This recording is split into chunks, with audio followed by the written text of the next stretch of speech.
Este es un espacio de la familia que se preguntan acerca de cómo la religión se puede convertir en un instrumento o en una expresión para poder generar bienestar a cada uno de los miembros y convertirse también en unas herramientas especiales que puedan ayudar a reinterpretar o darle una resignificación a cada una de las situaciones dolorosas de problemas que viven las familias, las comunidades.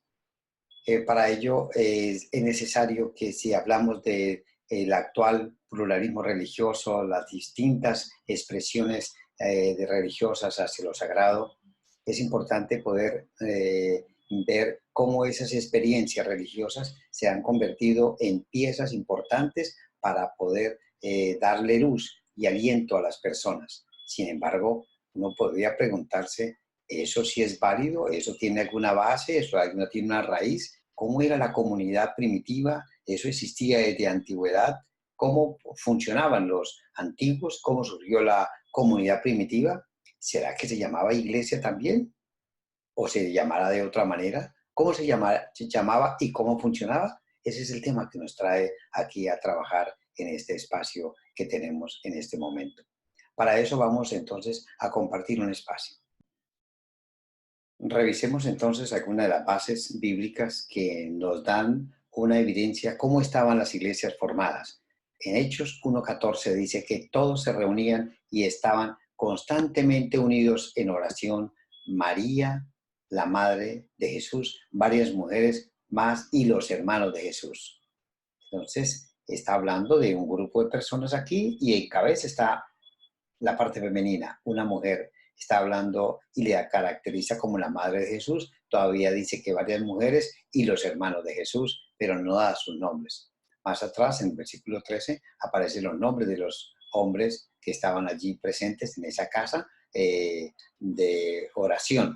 Aquí está hablando de una casa, habitación, subieron a la habitación de la planta de la casa donde se hospedaban. Es decir, no habla de un sistema organizado arquitectónicamente, sino que en una casa de familia se reunían. Ellos que estaban allí en aquel lugar, dice el texto más abajo en el capítulo 2, versículo 1, el día de Pentecostés, todos los creyentes estaban reunidos en un mismo lugar. De repente se oyó un ruido desde el cielo parecido al estruendo de mucho viento fuerte, impetuoso, que llenó toda la casa donde estaban sentados. Un viento impetuoso. Luego algo apareció en unas llamas y lenguas de fuego aparecieron y se posaron sobre cada uno de ellos. Y todos los presentes fueron llenos del Espíritu Santo y comenzaron a hablar en otros idiomas conforme el Espíritu Santo les daba esa capacidad. Esa manifestación teofánica, o sea, la forma en que Dios se manifiesta en la humanidad a través del viento, una ráfaga de viento, un ruido, el estruendo de viento fuerte, impetuoso que llenó la casa, hablando de ese viento como la expresión del espíritu, como en griego sería pneuma, el espíritu que inicia, que da el génesis de la primera comunidad, formada de una manera muy casera, muy doméstica. Ese viento que está allí nos hace alusión a un movimiento que está en el libro de Génesis, capítulo 1, versículo 2, cuando dice que la tierra era un caos y las tinieblas cubrían el abismo y el Espíritu de Dios se movía sobre la superficie de las aguas. Revisemos aquí unas bases desde el original que nos daría como unas herramientas más mejores para detenernos a pensar. Vamos a hacer una pausa. Esta manifestación que estamos aquí apreciando desde Génesis 1:2, pero ya habíamos visto que Hechos 2:3, todos fueron llenos del Espíritu. Este Espíritu que está hablando acá se está refiriendo, miremoslo acá en griego, estaban todos unánimes. Dice, cuando el día vino una ráfaga de viento y todos hablaban una lengua, todos fueron llenos del Espíritu. Este Espíritu que está hablando acá, cual hace referencia, es en griego es este. Pneuma. Nima. Pneuma. Donde habla en neuma, ese se lee neuma, pero se Se letrea Neuma, pero se pronuncia como Pneuma. Nima. Ese hizo el génesis del Pentecostés. Pero cuando hablamos del génesis de la creación, nos vamos a Génesis 1:2. La tierra era un caos total y las tinieblas cubrían el abismo y el Espíritu de Dios se movía sobre la superficie de las aguas. Es interesante que este espíritu al cual hace referencia aquí en hebreo, en el 1:2, miremos aquí la opción. Y el Espíritu de Dios que se movía, en hebreo es, Ruach. y ese ruach es soplar, respirar. Es decir, que está acercándose acá a un término de un viento que sopla y hace posible que el ambiente se produzca. Y ese viento, como lo va a mencionar el libro de Juan, capítulo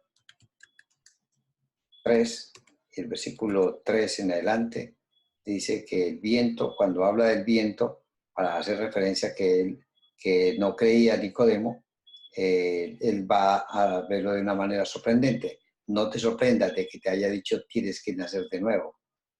Dice, y los que oyen silbar, ¿de dónde vienen y para dónde va? Dice, el viento sopla por donde quiere y lo oyes silbar, aunque ignores de dónde viene y a dónde va. Esa es la soberanía del Espíritu.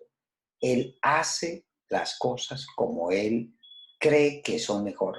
En su omnipotencia y en su sabiduría, Él, dice el texto, el viento sopla por donde quiere y lo oye apenas silbar, aunque ignoras de dónde viene y a dónde vas.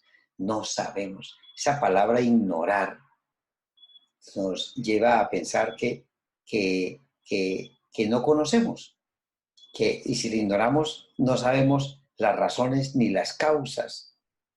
Por eso la teología se separa de la postura de Newton, Isaac Newton, que una de sus leyes hablaba de causa-efecto, que hablaba en una figura que si un carro o un objeto pega sobre una pared, la pared como que le devuelve la misma fuerza, causa y efecto. Esa tercera ley que él habla de causa y efecto, marcada él como un origen de los efectos tienen una causa, aquí en la teología no funciona así. Aparece es otra propuesta muy diferente. Se puede llegar al mismo lugar de distintas maneras, que es lo que en los sistemas se llama equifinalidad. Es decir, se puede llegar a una manera de distintas formas, de distintas maneras, y no tanto de causa-efecto. Por eso se separa de Isaac Newton. Isaac Newton, recordemos que él fue el que creó estas propuestas, estas leyes hizo pensar de una manera diferente e creó la ley o descubrió la ley de la gravitación, a pesar de que es todo raro, uno diría, y una persona de estas es muy bien formada, tendría unos pensamientos muy profundos, debería tener un hogar bien formado, unos padres a su lado, una mamá que lo ayudó para que él pensara diferente. Ese es causa y efecto, como hemos pensado. Un hogar bien formado tiene hijos bien formados. Ese sería una causa y efecto. Pero mire cómo son las cosas. No siempre es así, porque el espíritu se mueve a su manera. Resulta que Isaac Newton, cuando nace en 1642, creo, él, en esa época, cuando él nace, su padre muere. Y él quizás tenía 1 año, 2 años y el padre ya había muerto. Entonces no lo conoció. Entonces ya la mamá se casa con otro señor de otro pueblo y entonces ese padrastro no quería llevarse al hijo. Entonces lo dejan con la abuela. Y la abuela también no le va muy bien con el nieto. Tampoco lo hace el abuelo. Y finalmente él crece y crece con un odio contra su mamá, contra su padrastro, por haberse llevado a su mamá. En otras palabras, crece sin papá, sin mamá, y él dice, yo quiero echarle fuego a la casa donde ellos viven, un odio contra ellos. A él se le olvidan muchas cosas. A él olvidaba tanto que podía estar en algún lugar concentrado en sus inventos y descuidaba lo demás. Esa persona que vemos de esa manera, que uno que no tuvo, diríamos, en un amparo, un calor, un hogar, Mire cómo termina un gran científico. Las cosas generalmente no son tanto de causa-efecto como fue lo que mismo Newton colocó. Porque en el espíritu las cosas funcionan de otra manera. Dice el texto acá. El viento sopla por donde quiere, o sea, no hay causa y efecto, y lo oyes silbar, aunque ignoras de dónde viene, causa, y a dónde va, efecto. No funciona con las leyes de Newton, la vida cotidiana de las familias. Por eso, cuidar niños para bien sería muy bien, porque se desarrollen, pero no siempre es así. Funcionan de otra manera porque el espíritu hace que las cosas se crean de otra forma. De ahí la posibilidad de milagro. Y aquí tenemos el mismo caso del relato de Génesis. Cuando el texto dice la tierra era un caos total y las tinieblas cubrían el abismo. Ahí no está preguntando el relato por qué me dañaron el planeta, por qué me lo destruyeron, quién fue el culpable, que es la mentalidad de nuestro sistema del planeta occidental, que funcionamos desde la causa, funcionamos desde la culpa, quién hizo el daño. Vamos buscando como un psicoanálisis los trastornos de las personas para ver por qué hoy funcionan así. Entonces, si hoy funcionan rebeldes es porque tiene una causa. Si quitamos la causa, se quita el trastorno. No siempre es así. No siempre se le quita la causa. El caso de Jesús con la mujer pecadora, la encontraron en el pecado allí, pero Jesús no escarbó sobre eso. Dijo, yo no te condeno, yo no me meto en eso, no me meto en la causa. Vete, no peques más. Le da otra vida, le da otra opción. Cuando vemos que esto lo hace el Ruaj del Espíritu de Dios, que es este Espíritu que está aquí, que estamos hablando, que es el que se mueve, pero en el caos, notemos que el texto dice acá que estaba en un caos. La tierra era un caos total y las tinieblas cubrían el abismo, pero el Espíritu de Dios se movía sobre, es decir, trasciende. Y en eso es lo que llama la OMS, Organización Mundial de la Salud, la espiritualidad, que es la capacidad que tienen los seres humanos para trascender los problemas y pensar las cosas o verlas de otra manera.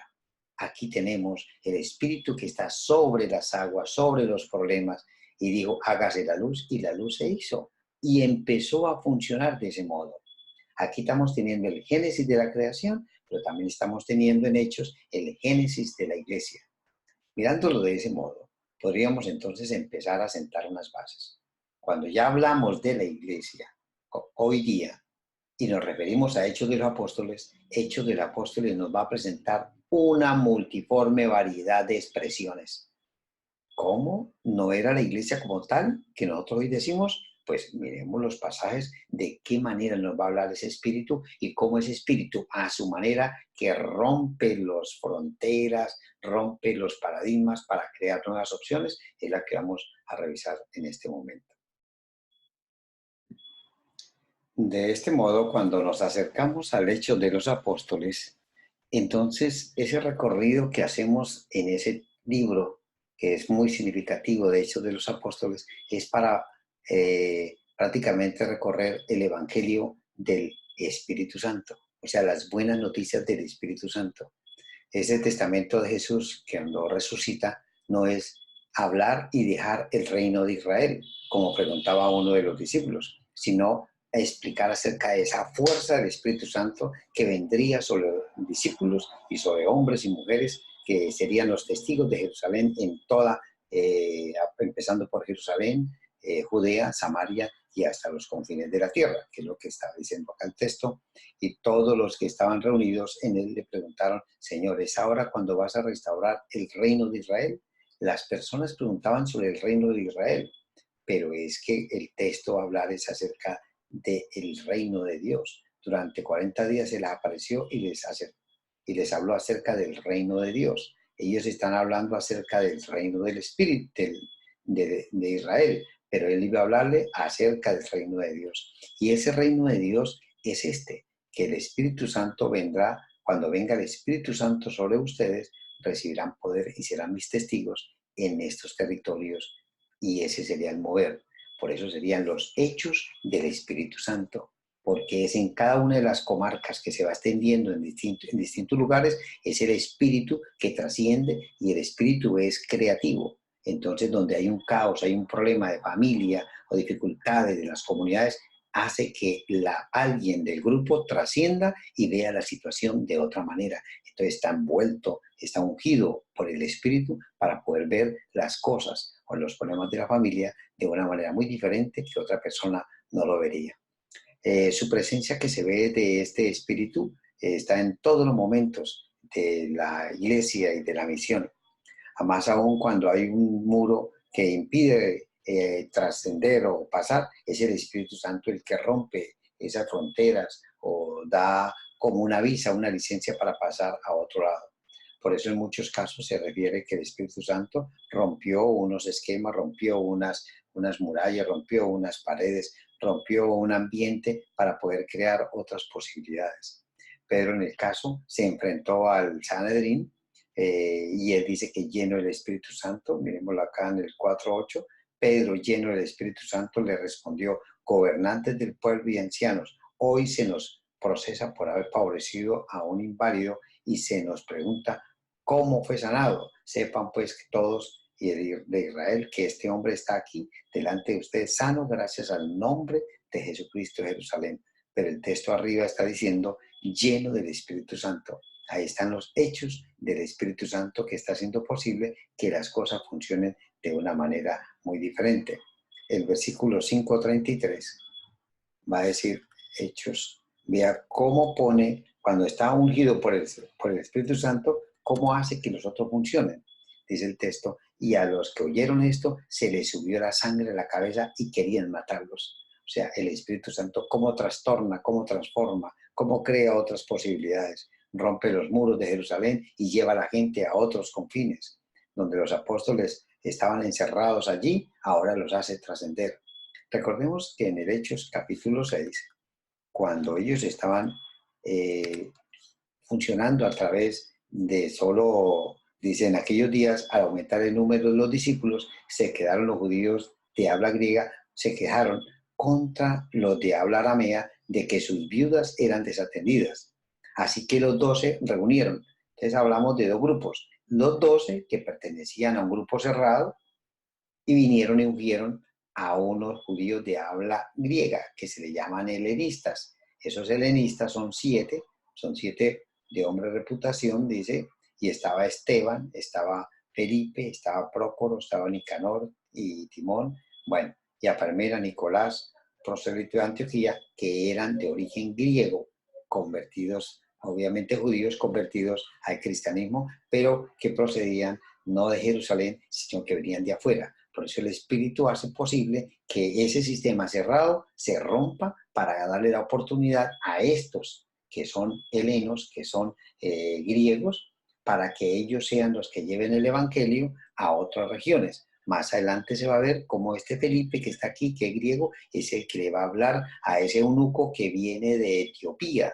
Ahí se conoce que Etiopía eran los confines del mundo. O sea que uno de los primeros que hizo posible que el Espíritu Santo funcionara de Jerusalén, Judea, Samaria y a los confines fue Felipe, un helenista. Antes que Pablo llevara el Evangelio a los confines, ya Pablo judío lo está haciendo una persona que es helena, que es griega, que hace posible que esto trascienda a unos extremos que no se había pensado. Más adelante se ve en el Hechos capítulo 10, cuando ya Pedro, tiene que trascender.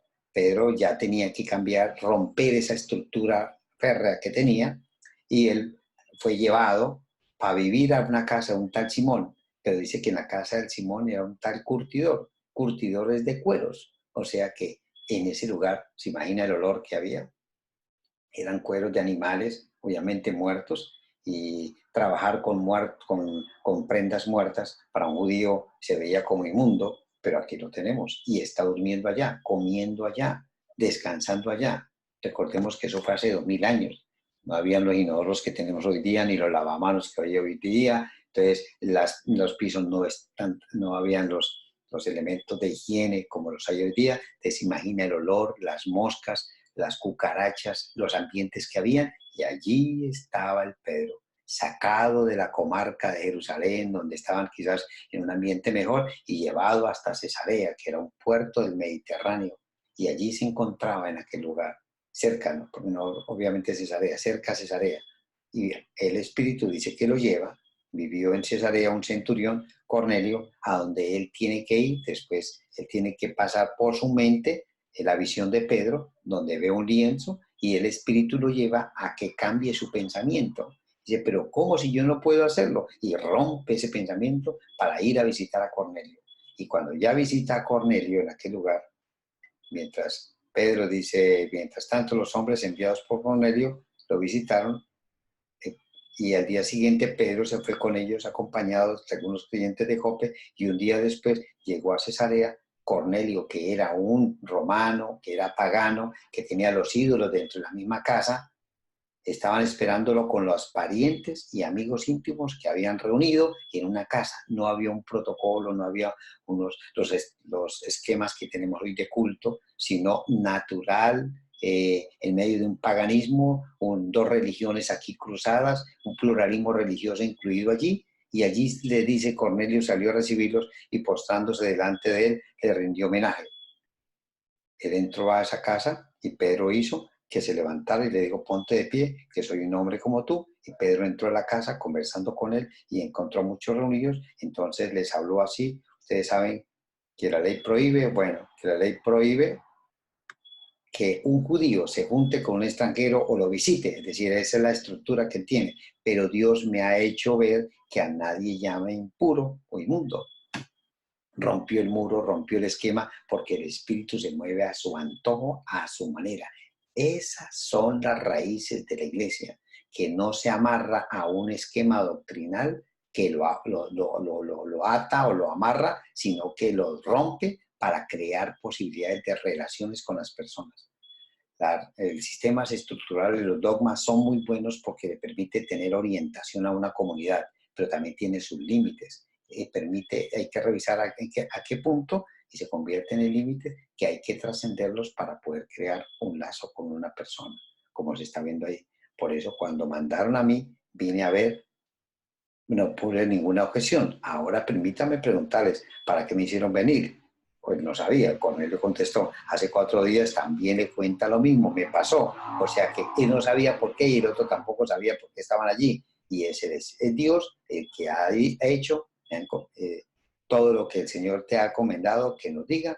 Ahora comprendo, dice que en realidad para Dios no hay favoritismos, o sea, no hay separaciones, no hay fronteras, no hay límites, sino que permite la pluralidad de las posibilidades para que las personas se puedan encontrar. Rompe esos sistemas culturales, doctrinales, para que las partes puedan encontrar, sino que en toda nación Él ve con agrado a los que le temen y actúan con justicia en todas las naciones. Hay expresiones, dice que temen y actúan con justicia. Este elemento de temer y actuar con justicia se vuelven 2 requisitos que en el Antiguo Testamento son muy válidos, pero una persona que esté no con los elementos religiosos, pero si teme a Dios, si teme y actúa con justicia, pasaría a ser como un candidato dentro de estos grupos. ¿Cómo se llaman estos grupos? Eso es lo que vamos a ver más adelante.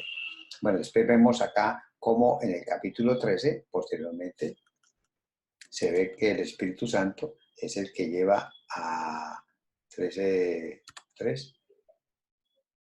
Así que dice, apárteme ahora, Bernabé. Dice por acá, mientras ayunaban y participaban en el culto, el Espíritu Santo dijo, apárteme a Bernabé y a Saulo, que me son útiles para el ministerio. Y de esa manera, ese Espíritu es el que va cultivando y va creando esos hechos de los apóstoles. Entonces, hechos del Espíritu Santo. En el capítulo 15-27 se ve que cuando ellos van al concilio, por tanto les envía a Judas, nos pareció bien al Espíritu Santo y a nosotros no imponerles a ustedes ninguna carga aparte de las siguientes. Entonces es el Espíritu Santo que guía el concilio de Jerusalén, que guía al grupo de discípulos que están formados en un nicho, de cierta manera como cerrado, pero los abre para que ellos puedan ingresar a una nueva apertura.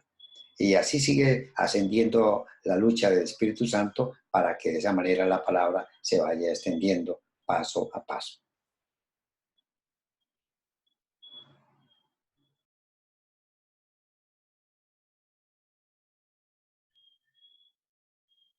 De modo que entrar en el movimiento del espíritu, es dejarse guiar por ese espíritu, es prácticamente entrar en una órbita completamente del milagro, de una órbita o de una lógica ilógica, de una manera de pensar completamente diferente a la cotidiana o a la científica o a los procesos de causa y efecto.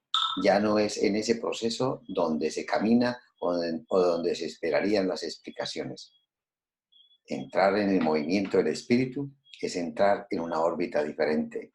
Como dijeran los actuales científicos que están entrando en una nueva órbita gravitacional cuando se encuentran en los agujeros negros. Entonces, todos estos inventos de la física, o inventos no, sino descubrimientos, pues como que logran entenderse en unas lógicas distintas a cómo se funciona aquí en la Tierra. Si eso es así desde la física, mucho más es desde la teología. Ya la teología ha manifestado que el mover del espíritu nosotros no sabemos ni de dónde viene ni para dónde va. Es decir, no tenemos una linealidad para poder entender los procesos del espíritu. De esa forma, las comunidades tenían una experiencia religiosa tal como ellos la vivían. Y cada comunidad experimentaba ese mover del espíritu a su manera, a su forma, a su antojo, de la manera como ellos lo quisieran vivir o lo vivían, de acuerdo como el espíritu les indicaba y como ellos iban experimentando el proceso. Por eso conocer las comunidades nos permite indagar la huella como el espíritu se movió en el primer siglo. Aquí tenemos entonces unos movimientos del espíritu que fue generando unos nombres y no un nombre global.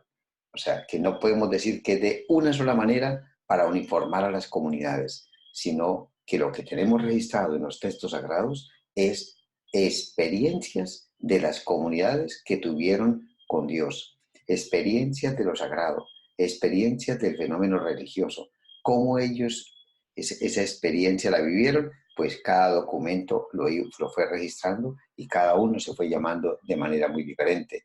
Entonces, a unos se les llamaba el camino, a otros cristianos, a otros galileos, y así sucesivamente. ¿Cómo era ese fenómeno? Es el que vamos a revisar ahora enseguida.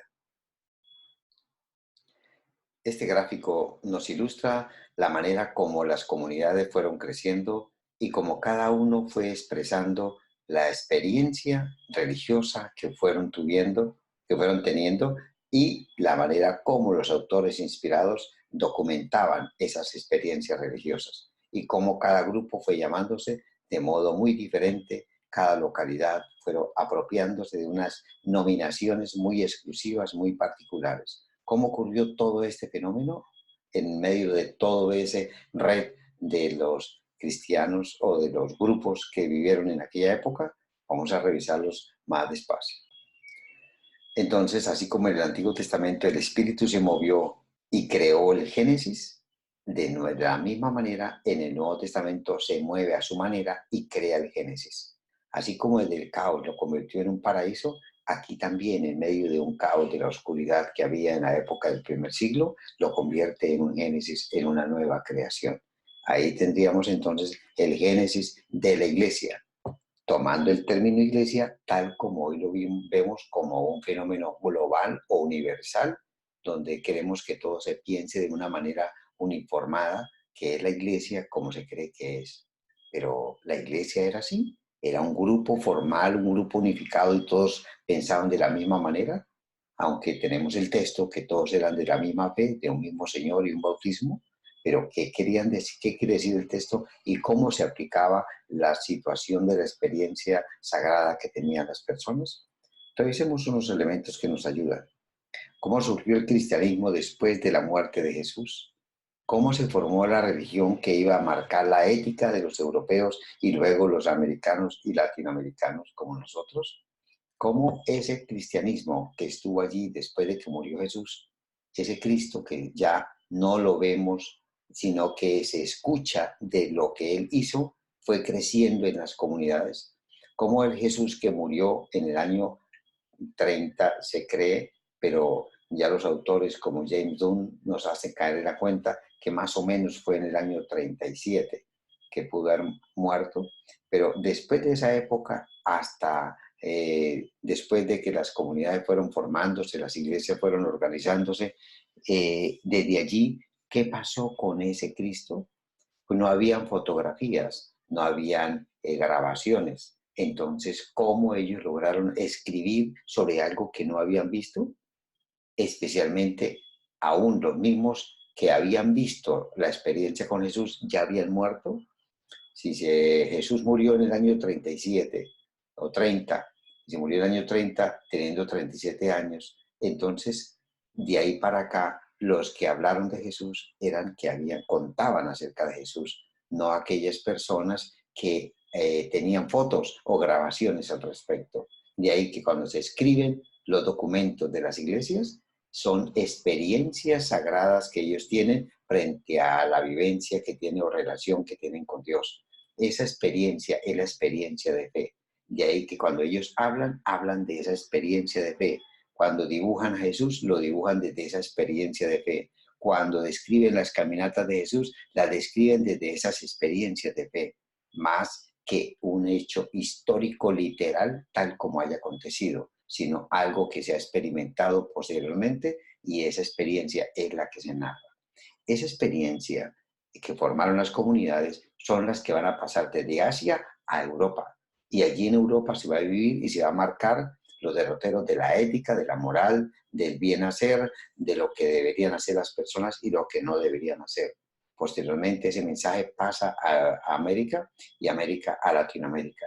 De ahí que conocer las raíces, cómo fueron formadas la ética, la moral de las personas en aquella época, nos permite ver qué es lo que nosotros nos ha llegado y qué cosas podríamos replantear, aumentar o reedificar o resignificar para tener mejor provecho. Revisemos entonces. Hay un antes y un después del año 70. Todo comenzó luego que Tito destruyera Jerusalén en el año 70 y esa destrucción coincide con la muerte de los pilares de los que habían visto y oído a Jesús, que era Pablo, Pedro y Santiago. Mueren antes del 70. O sea que al destruirse el templo, ahí empieza una nueva etapa. Sería después de la muerte de Jesús, hablamos de una época antes de una época prepascual. Y con la muerte, y en la muerte está la Pascua, y después de la muerte está la pospascual. Es decir, que antes de la cruz se vivió una experiencia de Jesús, pero esa experiencia de Jesús no tenemos documentos literales que dijo exactamente o grabó lo que dijo, sino que tenemos son documentos después del año 70, habían pasado casi 40 años y el libro, por ejemplo, de Lucas se escribe casi en el 80, o sea que habían pasado 50 años y otros después de 70 años. Entonces el uno le contó a otro y la gente vivía esas experiencias. De modo que en los relatos de los evangelios son relatos de la vida de Jesús, pero pasadas por las experiencias de los escritores 40, 50, 60 años después de la muerte de Jesús. Entonces tenemos un Jesús antes de la cruz y un Jesús después de la cruz. Un Jesús antes de la cruz que fue el que vivió realmente, pero no tenemos muchos documentos exactos que verifiquen a ese Jesús. A eso los expertos llaman el Jesús histórico. Después de la cruz se le llama el Jesús de la historia, el Jesús que fue aumentando y que cada comunidad lo fue viviendo y como lo vivía, así lo explicaba. Por eso tenemos unas diferencias en los 4 relatos de los evangelios que fueron hechos después de la cruz, que fueron hechos unos 40, 50 años después de la cruz, que fueron experiencias de las comunidades. Entonces, la comunidad de Antioquía vivió la experiencia y allí estaba Mateo y Mateo escribe la historia de Jesús, pero con el sabor de Antioquía. ¿Cómo conocer esa historia? Pues hay que conocer la comunidad de Antioquía. Y así el libro de Lucas también fue hecho, pero en un contexto de griegos. Entonces conocer a Jesús hay que conocerlo, pero con el sabor de los griegos.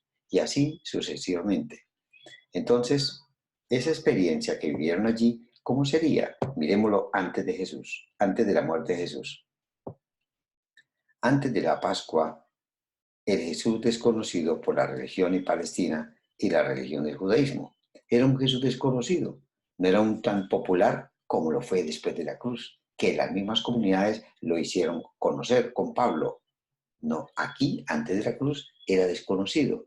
Tan así que los jefes fariseos decían, ¿y podrá salir algo bueno de Jerusalén, de Galilea? ¿Y ese Galileo? ¿Y ese de dónde viene? ¿Y ese es hijo de José, el carpintero? Se extrañan de esa figura. No, era una figura muy preponderante. Aquí tenemos un mapa que describe la manera, según Marcos, cómo él se movió. Más o menos desde Galilea, de acá desde Jerusalén hasta Galilea, más o menos son como unos 100 kilómetros de largo.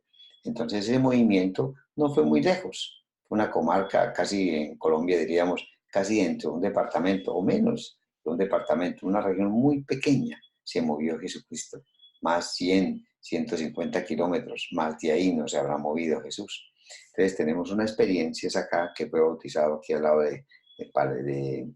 del mar río Jordán, después fue llevado a Galilea, y en Galilea estuvo en Capernaum, después estuvo en Nazaret, donde pasó la infancia. Tenemos el caso del que él está en Bethsaida, en Capernaum, después en Decápolis. Bueno, es el territorio donde él se mueve. Eso es antes de la cruz, pero miremoslo después de la cruz. Después de la cruz se forma el Cristo de la fe, en comunidades de fe. O sea que o sea que a más distancia del Jesús histórico, aumenta la fe en el Jesús de las comunidades. En la manera en que ya no es el Jesús histórico, que no te tienen registros tan exactos, aunque se habla acerca de unos dichos de Jesús que han sido en cierta manera seleccionados, que pudo haber venido directamente de Jesús hasta la época en que se redactaron los libros. Recordemos lo que dice Lucas. A mí me pareció bien, después de haber escuchado que muchos han tratado de colocar en orden la vida de Jesús, a mí también me pareció bien hacer otro orden después de haber investigado todos esos datos que se tenían. O sea que la gente fue transmitiendo, las comunidades fueron transmitiendo las experiencias de ese Jesús que fueron experimentando y lo fueron transmitiendo de generación en generación. Aquí tenemos, después del año 70, lo que pasó. ¿Y qué fue lo que pasó? Vean las experiencias de las comunidades. No se llamaba la iglesia de Dios o un grupo de Dios o una comunidad de Dios. Eso es lo que hoy hablamos, pero así no era al principio. Revisemos cómo era.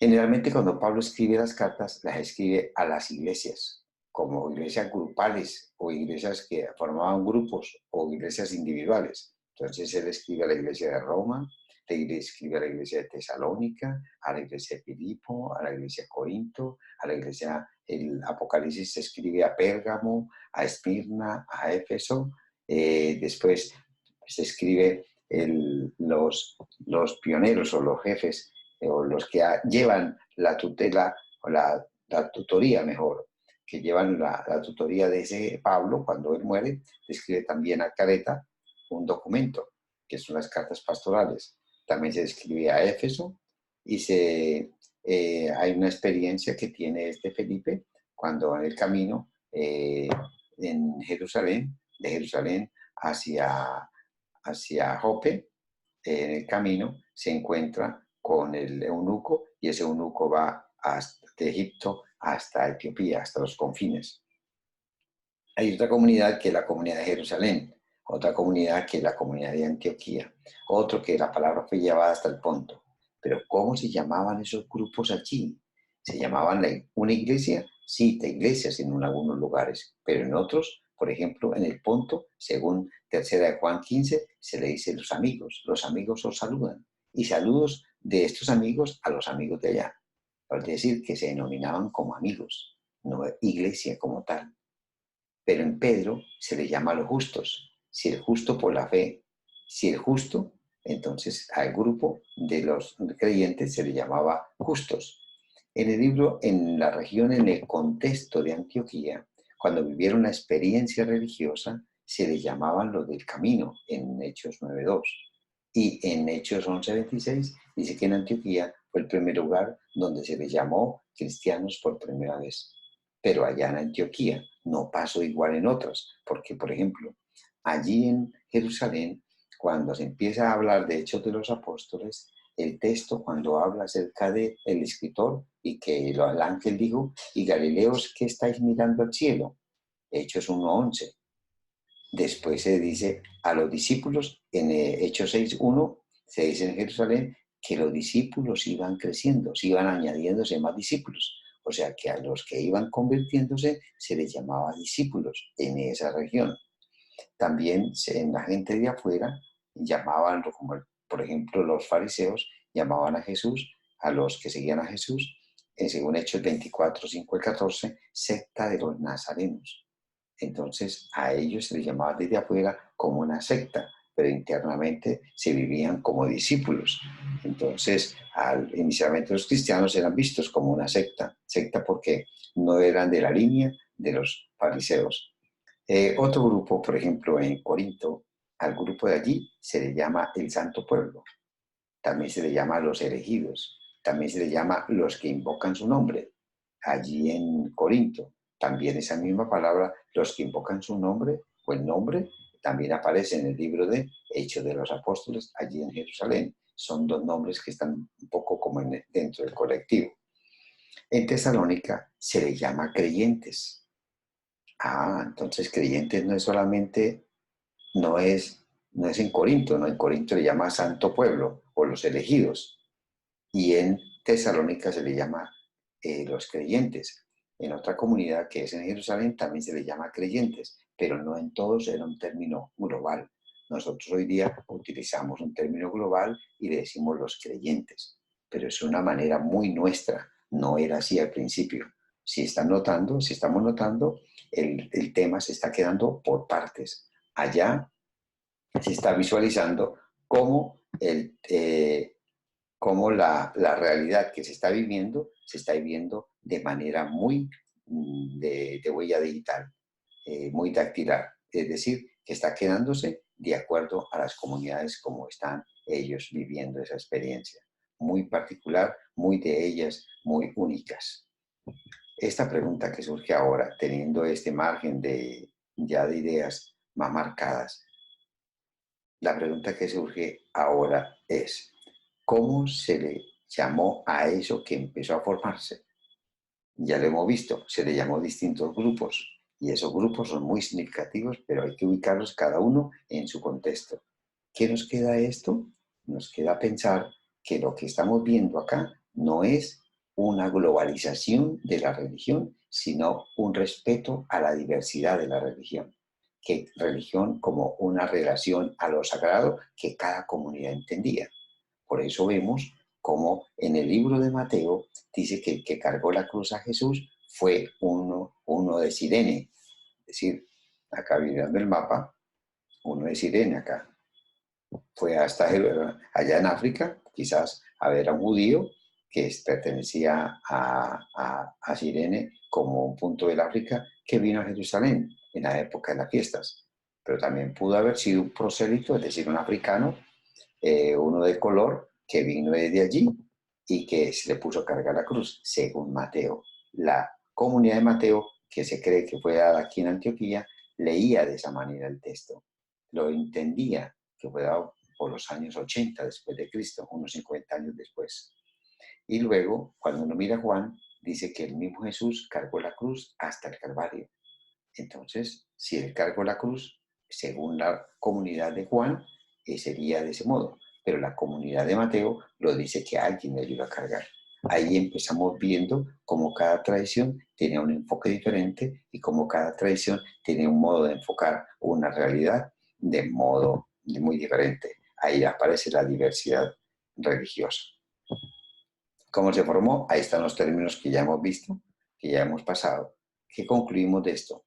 Concluimos que no hay un solo término general para asignar a los seguidores antes de la cruz o muy después de ella en los textos, sino que cada comunidad en cada época se asignaba o se denominaba de modo diferente. Por tanto, no hay un término único para asignar a la comunidad. Es prudente usar variedad para evitar fijar una sola imagen como hoy queremos hablarla como una iglesia primitiva. CO2, el grupo era pequeño para tomar una nominación general. sea, no era un grupo grande, sino que era un grupo pequeño, o sea, que no se globalizaba con un grupo porque las comunidades eran pequeñas. La identidad puede ser multiforme, es decir, el hecho de que estén allí también permite de que ellos puedan tener una forma muy diferente de manifestar la manera de consagrarse o dedicarse a Dios. La variedad es una expresión de la identidad. Es decir, en la manera en que hay esa variedad, eso presenta la identidad. Identidad es la palabra con que se utiliza para hablar del ser. O sea, una persona cuando actúa, cuando vive, cuando existe, tiene identidad. Y esa identidad es la capacidad para poder demostrar que existe. Y si existe, se expresa de manera muy particular. Por eso la variedad es una expresión de la identidad. Identidad como algo del ente, que es una manera de mostrar la capacidad de existir. Y si existe este ente, se expresa de manera muy particular. Por eso la variedad, en esa variedad, está demostrando que hay una vivencia del Cristo en cada lugar y que cada lugar lo expresa de manera muy diferente. Ya con estas bases ya uno empieza a entender por qué las comunidades actuales están muy diversificadas, por qué dentro de un grupo aparecen los protestantes, los católicos o los ortodoxos, y cómo dentro de los mismos protestantes hay divisiones y subdivisiones, o dentro de la misma denominación también hay subdivisiones, por esa misma expresión de lo que se llama la experiencia religiosa se vive de manera particular, que oculta una variedad que no se puede identificar con una sola denominación. La variedad expresa continuidad de la misión de Jesús. Eso sí es clave. Aunque son variedad en su expresión, expresan la continuidad de la misión. ¿Y cuál es la misión? Disminuir el dolor de las personas para hacer más viable el ánimo o la vida o enriquecerla mejor. En común denominador es su sabor judío en todos sus términos. Es decir, los textos que hemos visto, en todo se ve que ellos son guiados y que son determinados por un sabor judío. Otro elemento más es que la experiencia religiosa como forma de conocer la realidad, mediada por el contexto en que se vive, la praxis, permite la diversidad de expresiones según su contexto. Entonces, esta experiencia que vivió es porque el Espíritu la dirigió y como el Espíritu la dirige, de acuerdo como Él quiere, de acuerdo como Él lo desea, y nosotros no sabemos de dónde viene ni para dónde va, no podemos entonces ahora decir, pero ¿por qué esta comunidad expresa dentro de sus ritos, dentro de sus ceremonias, una manera y esta comunidad lo expresa de otra? Todos deberían hacer lo mismo y empezamos a chocar y creemos que todos piensen de manera igual. No, porque la experiencia religiosa es algo muy dactilar, muy de la persona, muy de una relación con Dios. Por eso el término religión significa religare, y religare es una relación que tiene el ser con lo sagrado. ¿Cómo lo hacen? Pues de manera muy personal, que influye en sus sentimientos, las emociones, sus necesidades, sus razones, parte cognitiva. Es decir, que el camino acá es terminar la experiencia y saber la gente cómo siente, más que quedarnos con unos dogmas que son necesarios hacerlos, pero no es el fuerte porque es algo muy racional. Esto es una experiencia, una vivencia que se tiene y esa experiencia es la que pega al ser humano con Dios. Y cada experiencia es distinta de acuerdo a las necesidades que esté viviendo.